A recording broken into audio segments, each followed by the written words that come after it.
Minsan ba mga kamamay nasabi mo sa sarili mo na hindi mo pa pala kilala ganun masyado ang partner mo? Akala mo kasi alam mo ng ugali niya, alam mo na ang kanyang sistema, ang kanyang iniisip, well, meron ka pa palang mga bagay na hindi alam sa kanya. So yan ang pag-uusapan natin mga kamamay. Mga sikreto ng lalaki na hindi alam ng mga babae. So excited to mga kamamay. Ito yung mga unspoken na secrets na hindi nila sinasabi sa inyo. Well, ito po ang ating pag-uusapan. So mga kamamay, if ever na gusto mo yung ganitong klase ng topic, love advice tungkol sa buhay pag-ibig, huwag mo sana kalimutan na pindutin ang subscribe button, notification bell, and i-like mo na rin ang video ito para sa mas marami pang love advice na maaari natin pag-usapan pa. So kung napindot mo na yan, maraming salamat sa iyo at simulan na natin ang topic natin ngayong gabing ito. So ano nga ba yung mga sikreto ng lalaki na hindi alam ng mga babae? So number 1, malambot ang puso nila sa kanilang mga nanay. O mga kamamay, bilang isang lalaki, mas caring kami, mas malambot ang puso namin sa aming mga nanay, sa aming mga ina. Kaya mga kamamay, mga girls, sinasabi ko sa inyo, kung gusto mo na mas mahalin ka ng lalaki, na mas igalang ka ng lalaki, matuto kang mahalin ang kanyang nanay. Matuto kang magbigay ng pagmamahal sa kanyang ina.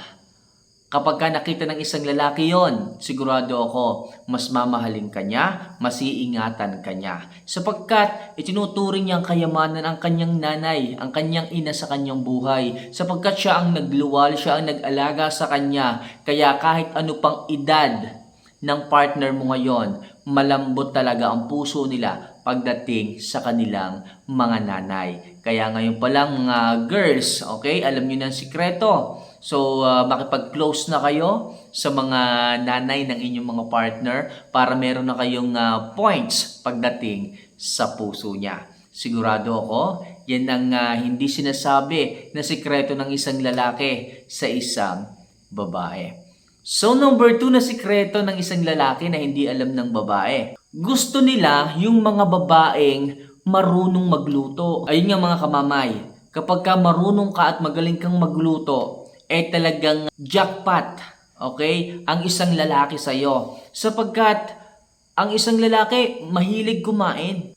So bilang isang lalaki, gusto namin yung mga babaeng magaling magluto. Sapagkat nagiging masaya kami kapag kami ay busog. Pero kapag ang isang babae ay batugan, hindi marunong magluto, magsaing pa hindi niya magawa, sigurado ako mga kamamay, hindi magiging masaya ang isang relasyon kapag kaganyan. Kaya nga sinabi ng isang babae, ang ilaw ng tahanan kailangan masyado dapat advance sa kanyang pag-iisip sa mga bagay-bagay sapagkat ang isang lalaki, okay, pagdating niya ng bahay, kailangan okay na lahat. Bilang isang babae, kailangan ginagampanan mo yung mga obligasyon sa bahay. Especially yung pagluluto, pag-iimis, pag-aayos ng bahay, pag-aasikaso sa mga bata, lahat ng gawain sa bahay kailangan alam mo mga kamamay. Kaya wala ka dapat idahilan sa isang lalaki na hindi ka marunong magluto, hindi ka marunong magsaing. Hihintayin mo pa ang lalaki para ipagluto ka. Hindi ka prinsesa, hindi ka Disney princess.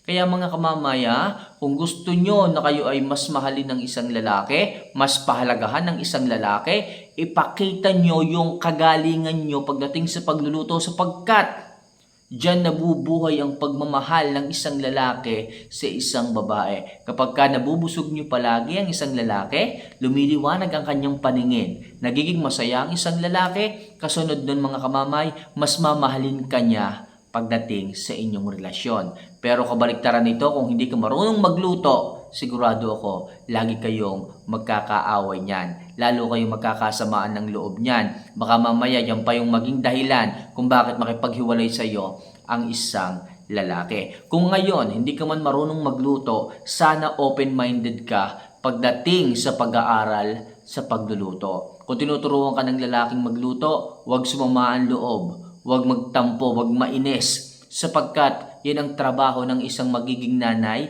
isang babae sa isang relasyon. Kailangan alam mo yung lahat ng bagay na gawaing bahay. Okay? So next, mas matindi po ang lalaki kung magselos. Oo mga kamamay.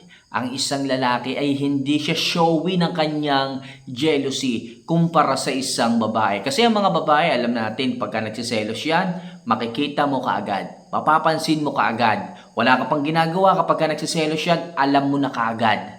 Pero ang isang lalaki mga kamamay, hindi sila showy. Sa madaling sabi, ayaw nilang ipakita yung kanilang selos sa loob at damdamin nila sapagkat nagsisimbolo ito ng kahinaan pagdating sa isang lalaki. Pero sa totoo lang, nagsiselos po at mas matindi pong magselos ang isang lalaki. Yung iba nga dyan, nakakagawa ng hindi maganda kapag ka nagsiselos sila. Kaya mga kamamay, kung hindi nyo po alam, okay, nagsiselos din po ang isang lalaki. Kaya wag nyo na sanang hintayin pa na lumabas sa kanyang sarili yung kanyang selos sapagkat hindi magiging maganda ang kalalabasan at resulta kapag inyo pong pinahaba pa ang pagsiselos ng isang lalaki. So next, handa siyang suungin ang lahat. Yan, yung mga bagay-bagay na akala mo hindi niya kayang gawin, pero kaya niyang suungin ang lahat ng bagay, especially kung kayo man ay kasal na, may anak na, lahat kinakaya ng isang lalaki. Kahit mahirap na trabaho, pinapasok niyan, may maipakain lang sa inyo, may maibili lang ng bigas. Sinasakripisyo niya lahat kasi ganun ang pagmamahal ng isang lalaki na hindi po minsan makita ng isang babae. Okay? So akala nila papetex-petex lang yung lalaki, akala nung iba napakadali lang maging lalaki, maging yung obligasyon ng lalaki napakadali lang. Pero hindi po mga kamamay, isa sa napakahirap na obligasyon ay ang obligasyon ng isang lalaki pagdating sa kanyang pamilya at sa kanyang karelasyon sapagkat lahat kinakaya niyan. Kahit sinasabihan siya, kahit i-judge siya ng ibang tao tungkol sa inyong relasyon, hindi siya nakikinig. Nabubulag siya sapagkat mahal ka niya, sapagkat may nararamdaman siyang pag-ibig sa iyo at isa yan sa mga bagay na kaya niyang gawin, ang magsakripisyo at suungin ang lahat. Masakit man sa kanyang damdamin ang mahalaga, kasama kanya at minamahal kanya. So next, kaya kanyang ipaglaban kahit sa magulang pa niya. Mga kamamay, once na minahal kayo ng isang lalaki, nagustuhan kayo ng isang lalaki, sinabi niya, mahal kayo nila, kahit sino pa ang tumutol sa inyong relasyon, kahit sino pa ang magsabi sa kanya ng hindi magagandang bagay tungkol sa iyo, sigurado akong hindi niya pakikinggan yun sapagkat mas pinakikinggan niya ang kanyang nararamdaman sa kanyang puso. Ganyan kung magmahal ang isang lalaki. Sikretong hindi sinasabi pero po pwede mong maramdaman. Yung iba nga, di ba, makakapanood kayo sa mga pelikula, sa mga teleserya.